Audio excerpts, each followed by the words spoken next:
Retour sur le plateau de Regard Croisé. On est rejoint par Dominique Aliziou. Il est le directeur de publication de Chronique de la semaine. Dominique, bonsoir. Bonsoir Mathieu. Merci d'être là. C'est avec plaisir que je me retrouve toujours sur Liwa TV. On était sur le Rwanda où on a interdit l'utilisation et la vente des produits éclaircissants. Juste un mot, on passe au second sujet. Je crois qu'il le faut parce que les gens se tuent avec ces produits-là, surtout les femmes. C'est vrai que les hommes également. Il y a certains hommes qui, je ne sais pas quelle mouche les pique, se permettent également de devenir plus rouge ou plus, je ne sais pas, teint clair. C'est pas ça rime à quoi. Moi, je suis fier de ma peau. Je ne me plains pas du tout. Et puis les femmes de teint noir, elles sont également très belles. Je ne sais pas qui leur fait croire que c'est en devenant rouge, comme je ne sais pas quoi là, c'est ça qui leur rend. C'est vrai que de loin, elles sont visibles. Peut-être si c'est ça, tant mieux, mais ça contribue à quoi? Ça contribue à nuire à leur santé. Et je crois que si Paul Kagame peut réussir à ce coup-là, ça serait vraiment terrible. C'est vrai que c'est un pays où on connaît tout le monde se connaît, tout le monde connaît qui. Donc peut-être qu'ils peuvent se baser sur ça pour identifier celles ou ceux qui s'adonnent à ça. Si ça peut vraiment permettre d'endiguer ce fléau et de réduire peut-être tant soit peu la mortalité due à la dépigmentation, ça n'est pas une mauvaise chose en soi. On passe au deuxième sujet. La RD Congo, victoire de Tshisekedi, la Senko, pas convaincu. De quoi je me mêle finalement l'Église catholique? C'est quoi son rôle dans tout ça là? Vous savez, il faut comprendre que le rôle qu'a joué l'Église catholique dans l'histoire politique même du Congo depuis 2003 déjà, l'Église a décidé, contrairement à beaucoup d'églises, en tout cas contrairement à beaucoup d'églises catholiques dans le monde, de s'impliquer dans la résolution de toutes les crises politiques. On se rappelle du fameux accord du 31 décembre qui a été obtenu sous la houlette et avec la pression de la Senko. On se rappelle que l'Église est l'une des premières institutions à mobiliser plus de 40 000 observateurs pour une élection dans un pays au monde. C'est unique quand même que ce que l'Église congolaise a fait. Maintenant, je pense que l'Église ayant pu mobiliser 40 000 observateurs a sa perception des résultats, mais l'Église, à mon avis, doit rester sobre et puisque la résolution de la crise congolaise aujourd'hui doit passer aussi par des compromis politiques. Je pense que les résultats de ces élections, malheureusement, ne montrent pas la vérité des yeux, mais démontrent ce qu'on appelle un compromis politique. Et c'est ce genre de compromis politique qui est nécessaire dans un certain nombre de pays africains où les dictatures se sont ancrées pour permettre l'alternance. Aujourd'hui, quoi qu'on dise, ce compromis politique-là et les résultats qui viennent d'être proclamés à l'issue de ces élections-là permettent quand même d'avoir une alternance au Congo. Et quoi qu'on en dise, c'est un pas de plus vers la démocratie congolaise. L'Église a fait ses observations. Je pense que l'Église, qui a toujours été très contraignante dans cette décision, dans cette prise de position sur ces dernières prises de position, a eu un petit relâchement. C'est-à-dire que l'Église aussi a compris que ce compromis était indispensable pour une alternance sans effusion de sang au pays des Kabila. Rodrigue Arrigo, comment vous trouvez la sortie de la Senko? Non, la sortie de la Senko s'inscrit par exemple dans ce qu'on appelle la vérité du religieux. Dire la vérité, même si dans le contexte, c'est pour ça, c'est ce qui explique ce qu'on peut mettre dans relâchement. Vous savez, l'Église en RD Congo, il faut comprendre que ce n'est pas une église qui est en train de faire de la politique. L'église émane du peuple, puisque les fidèles sont du peuple.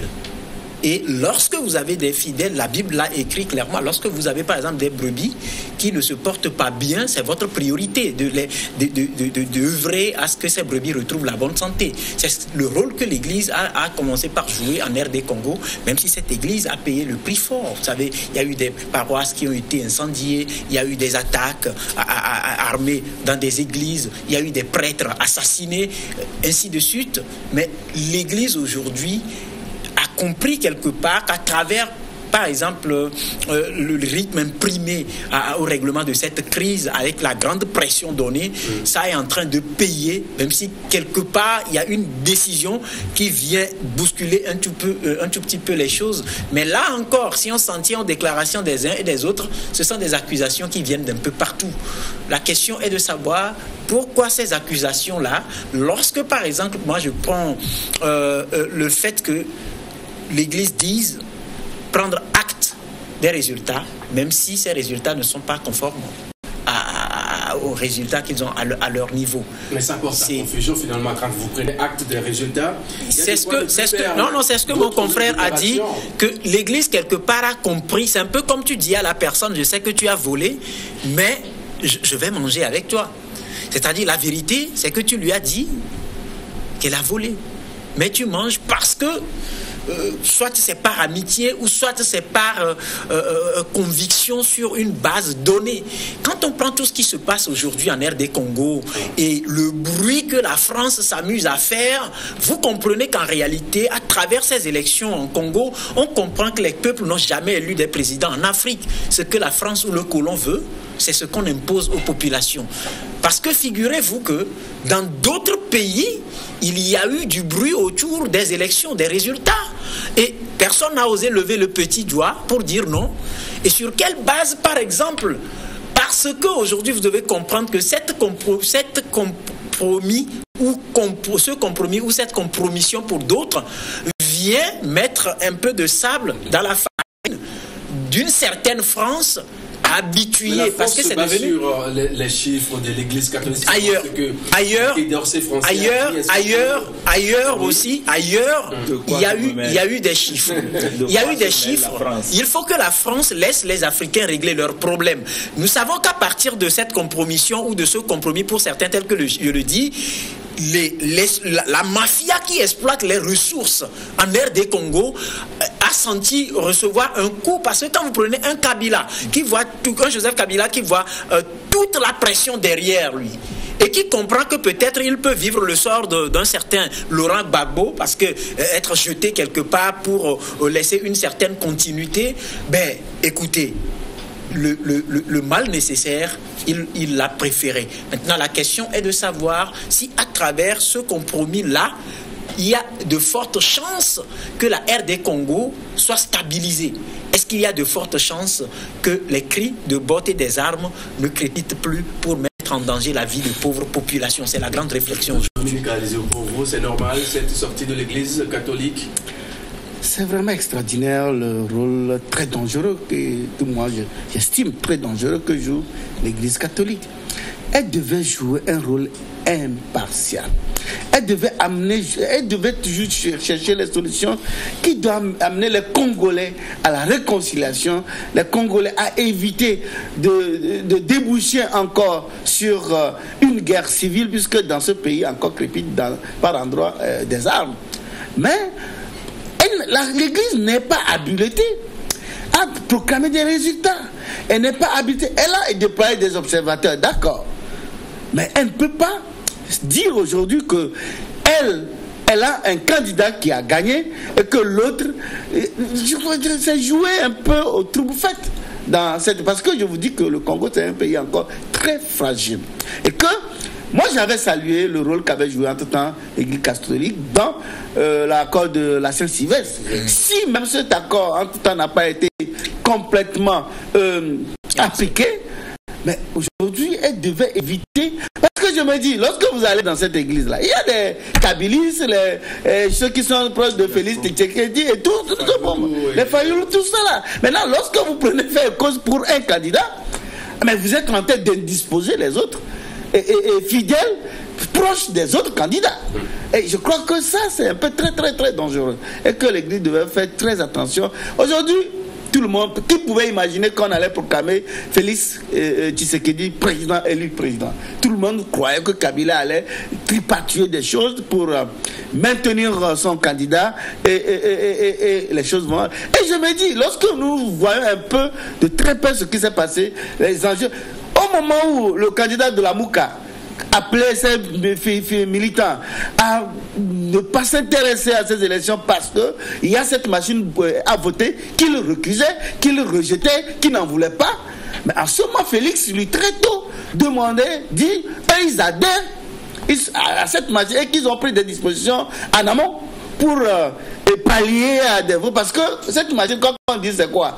On met un bulletin. En fait, il y a toujours un papier qui sort. C'est ce papier que tu vas mettre dans l'urne. Hein. C'est pas que la machine là, et puis tu tapes et puis c'est fini. Non. C'est un papier qui sort et ce que tu as voté, c'est de ça. Donc, aujourd'hui, à ce moment, le candidat Fayoulou, lui, il a mis ses militants, non, nous recusons cette machine, nous faisons. À ce moment, les autres, eux, ils étaient en ordre de bataille déjà sur le terrain. Donc, le résultat aujourd'hui, moi, je crois que ce que les Congolais voulaient, ils voulaient l'alternance.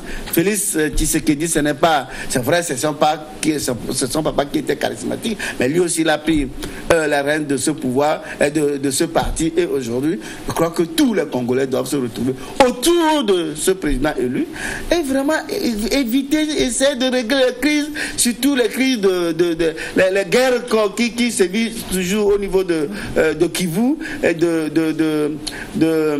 Beni et autres, et sans oublier le problème le phénomène d'Ebola également. Donc je crois que tout ça là, ils doivent plutôt taire leurs divergences et aller vers un compromis politique pour avancer. Au risque vous ne voulez pas le candidat du pouvoir. Évidemment, la CENI n'a pas forcé pour le proclamer président. La CENI a proclamé un candidat de l'opposition connu et reconnu par tous. Je dis qu'il faut avancer. Marc, quand on voit un peu cette sortie de la Senko, finalement on ne donne pas le nom de celui qu'on suppose avoir remporté la victoire. Mais ils ont laissé distiller dans les journaux, hein, sur les réseaux sociaux, ils ont laissé distiller, et c'est ça qui est dangereux. La crédibilité de l'Église dans la gestion des affaires étatiques. Non, est-ce que ça porte un coup à la crédibilité de l'Église? Vous savez, ce qui se jouait au Congo, c'était plusieurs enjeux à la fois. Le premier enjeu, c'était les enjeux économiques, les enjeux supraéconomiques. Les différentes puissances qui se guerroyaient pour garder le contrôle de l'économie congolaise.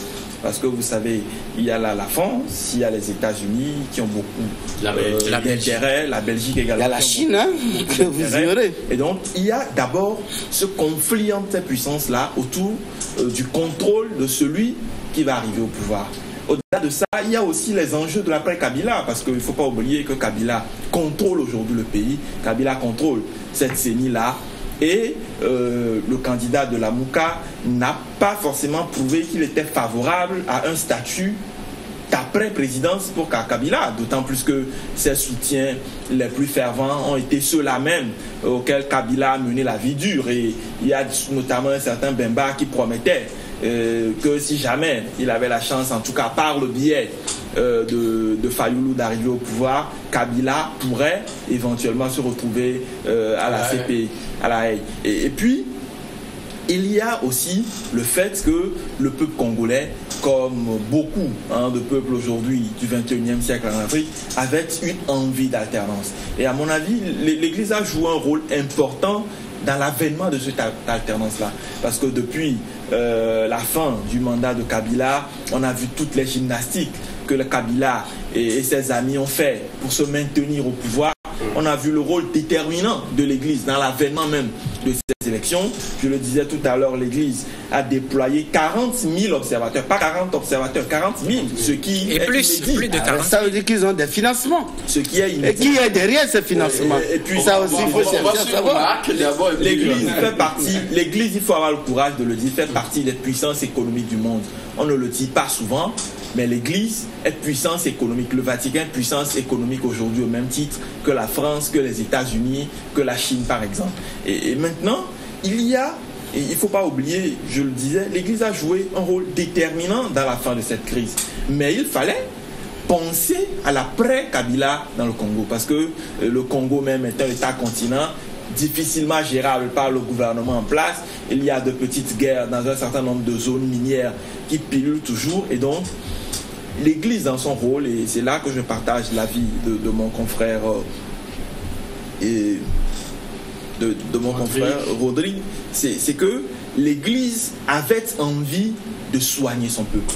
Et l'Église est arrivée à faire ça parce que même quoi si, faisant en le divisant davantage.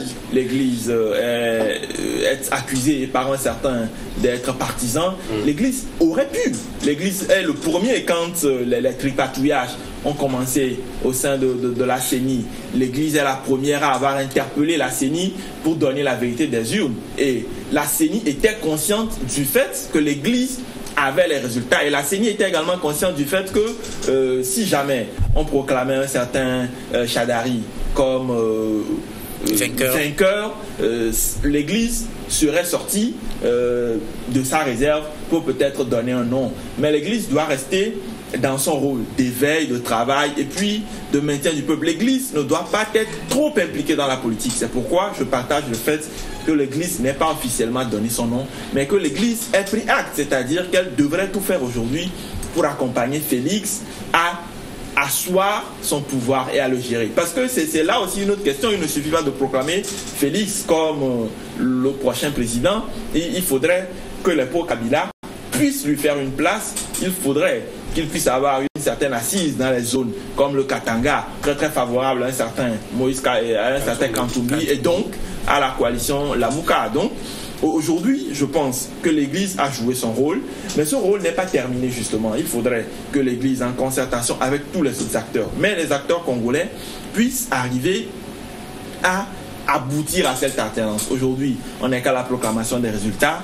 Selon le calendrier de la CENI, le 18 janvier, le nouveau président devrait prêter serment. Il faudrait que ça se passe et que la passation de service, que l'État puisse continuer par fonctionner pour le bien des Congolais. Maintenant, il faudrait aussi que les puissances qui se sont vues damer les pions par le choix de Félix Tshisekedi puissent en tout cas rester dans leur coin et s'occuper de leur pays. Moi, je ne vois pas pourquoi un certain Yves Le Drian, qui n'est même pas ministre des Affaires étrangères, et il est le premier, avant même que lui, voilà, il n'arrive pas à maîtriser la crise des gilets jaunes, avant même que la Senko ait réagi, juste après la proclamation des résultats de la CENI, c'est la France qui est le premier à avoir réagi, alors qu'on connaît la même France pour le rôle trouble qu'elle a joué dans plusieurs autres élections partout ailleurs sur le continent. C'est dire aujourd'hui que pour une fois que les Congolais sont arrivés à se prendre en charge, à avoir un compromis politique, même si on n'a pas forcément la vérité des urnes, parce que moi je fais foi à la déclaration de la Senko.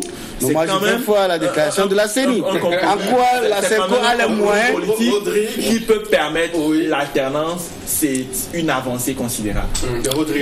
Non, je tiens à, parce que j'ai suivi religieusement mon cher ami Dominique Alizio, et nous sommes en 2019, je lui disais de changer tout à l'heure. Il fait confiance à la CENI, mais lui et moi savons bien que ce qu'on appelle élection en Afrique, élection en Afrique, dans la plupart de nos États, ce n'est pas élection. Et je suis en train, j'ai dit qu'il faut proposer... Ce serait grave de faire cette généralisation, parce qu'il y a beaucoup de pays... Non, j'en viens. Ce n'est pas... J'en viens. Il y a des contestations. Non, j'en viens. Non, j'en viens. Est-ce que je peux avancer? Parce qu'aujourd'hui, normalement... Partout ailleurs, les contestations... Même en France, il y a des contestations. Merci de garder le silence aussi d'abord, Rodrigue. Oui, Rodrigue. Ce qui s'est passé en RD Congo est un tableau peint avec plusieurs couleurs. D'accord? Vous prenez la Senko dans son rôle. Aujourd'hui, on ne peut pas diaboliser cette Senko d'avoir dit la vérité. C'est un peu comme deux personnes qui se battent. Lorsque tu arrives et qu'il y a une personne qui tient des propos haineux, des propos qui insultent l'autre de trop, tu dois être capable de lui dire non, attention, ce que tu fais là, c'est pas bon. Je ne suis pas d'accord. Ça, c'est la vérité. C'est ce que l'Église met dans. Les résultats ne sont pas conformes à ceux que j'ai. Mais je prends acte. Parce que la loi, il faut faire attention, la loi permet à la CENI de proclamer les résultats, mais pas à la Senko de proclamer les résultats. Sauf que nous sommes dans un contexte où la crédibilité de ces chiffres devrait être attestée par la Senko, qu'on a accepté et qui a déployé plus de 40 000 observateurs. Juste, on sait que c'est ce que l'Église veut, donner une certaine garantie pour la transparence du scrutin et la vérité des urnes. Maintenant, si on pèse les intérêts qui sont en jeu. Mon confrère Marc a parlé tout à l'heure de ces puissances, de ces colons qui se cachent derrière la manipulation. Parce que aujourd'hui, pour eux, Félix ne fera pas leur affaire. Mais au même moment, ils font partie de ceux qui, pour protéger les intérêts, se préparent à envoyer par exemple Kabila à la CPI. Kabila veut des garanties et il est libre de jouer ses cartes. Nous ne sommes que dans nos analyses, même si Félix et son entourage estiment qu'il n'y a jamais eu de rencontre. Parce que quand j'ai suivi sur la radio internationale, sur une radio internationale, les différentes interventions dans l'émission spéciale, ce sont des accusations de part et d'autre. Mais Félix, les partisans de Félix estiment que les autres aussi auraient été visités par des émissaires de Kabila. Les autres disent pareil. Donc, est-ce que ce sont des paroles d'évangile?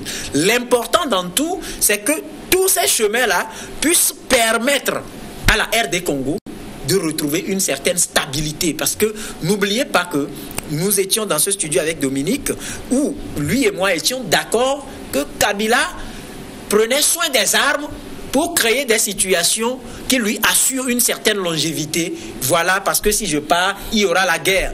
Mais aujourd'hui, si ce même Kabila offre, par exemple, sur un plateau d'or, l'alternance, je crois que partisans d'alternance que sont ces candidats, l'un doit pouvoir éviter la manipulation, puisque quand je l'ai bien suivi, il n'avait pas non plus, lui, les résultats. Il ne les avait pas. Il a lancé un appel à la Senko de venir avec ses résultats et à d'autres acteurs de la société civile de venir avec leurs résultats pour qu'ils puissent consolider un dossier et saisir, par exemple, qui de droit? Fayoulou. Et donc, quand vous suivez ces propos, très bien, il patauge dans ses arguments. Donc, il n'est pas question aujourd'hui qu'on remette en cause la sincérité de l'Église qui, après tout, a compris l'enjeu de la chose et a pris acte. Merci Rodrigue. Ouais, écoutez, Rodrigue, j'ai l'impression que ces puissances s'appuient sur l'Église pour nuire au Congo. Non. Parce que tu dis tantôt, puisque le candidat de l'Église c'est Fayoulou. Non, l'Église n'a jamais eu de candidat. C'est le maire qui a distillé sur les réseaux sociaux. Oui, non, pour l'Église catholique, c'est Fayoulou qui a gagné. L'Église n'a jamais officiellement. Non, il n'a jamais officiellement. On définit les règles du jeu. Oui. Tu vois, quand il parlait tout à l'heure, moi je l'ai regardé. Parlé dans les propos de Marc. Oui. Ce n'est que justice. Donc je dis, les réseaux sociaux ont distillé le nom que la Senko avait et qui n'est autre que Fayoulou. Puisque je ne crois pas qu'entre les trois, l'Église dise que c'est plutôt Chadari qui a gagné. Je ne crois pas. Donc si ce n'est pas Félix, c'est Fayoulou. Or, c'est Félix qui a été proclamé. Et ils disent non que bon, ce n'est pas ce qu'ils ont. Ce n'est pas ce qu'ils ont. Mais attends, nous sommes quand même des intellos. On réfléchit. Il n'y a que 3 grands leaders qui se sont dégagés dans cette élection. Je n'invente rien. Alors, donc, à écouter Yves Le Drian, c'est qu'il faut s'appuyer sur les résidents de la Senko. Qui proclame Fayoulou président. Donc, ça veut dire que les puissances là se cachent derrière l'Église catholique pour pousser le peuple congolais encore vers l'anarchie. Et ça, c'est grave. Parce que moi, je me dis, l'Église, c'est quoi? L'Église, c'est de jouer à la pacification. L'Église ne peut pas vouloir mettre le feu dans le pays. Parce qu'aujourd'hui, moi, je dis, les Congolais, quand même, quoi qu'on dise, il y a alternance et c'est un leader de l'opposition qui a été proclamé. Ça, déjà, on devait applaudir vraiment Kabila d'avoir joué quand même. Il aurait pu, vaille que vaille, maintenir, faire gagner son candidat. Mais non, il ne l'a pas fait ainsi. Et finalement, c'est un leader de l'opposition. Seulement lorsque vous écoutez les 2 leaders qui se dégagent, notamment le président de la Mouka, Fayoulou, et Félix, vous allez voir que le camp de la Mouka sont tellement radicaux, prêts à mettre de l'huile sur le feu, prêts à brûler encore le Congo. Alors que le Congo n'a pas besoin d'un homme comme ça.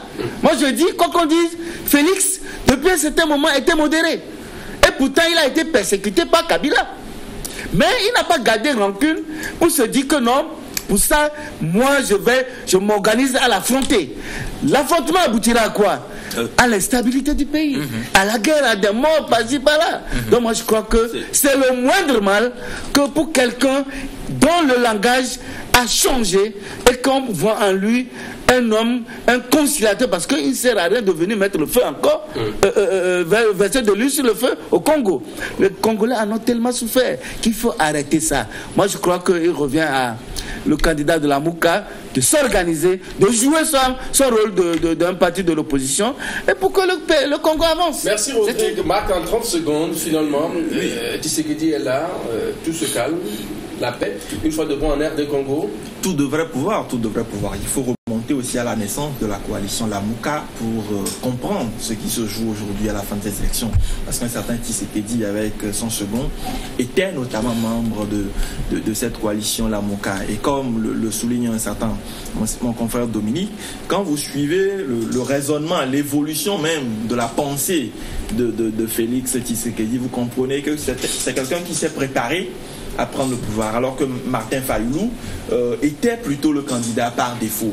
Et à mon avis, Étienne était celui qui était le mieux placé pour prendre la tête de la coalition Lamuka, mais les revanchards, je les appelle comme ça parce qu'au dernier moment encore, Kabila les a empêchés d'aller à ces élections-là. Ils auraient pu jouer aussi le rôle de grand favori, un certain Bemba qui a fait beaucoup de temps à la CPI, et puis Moïse Katumbi. Donc ces revanchards-là ont porté un Fayoulou qui, a priori, n'avait pas grande côte au sein de la population congolaise. Merci. Il y a l'image que Dominique ne doit pas perdre de vue, c'est la rencontre en Belgique où Fayoulou a été désigné. Félix y était. Non, c'est en Suisse. C'est en Suisse. Félix y était. Et c'est au retour de ce rendez-vous que Félix a changé, a maintenu donc son intention de candidature. Donc, faut pas faire perdre de vue ça. Monsieur, juste derrière le journal, on se retrouve sur le plateau de Regards Croisés.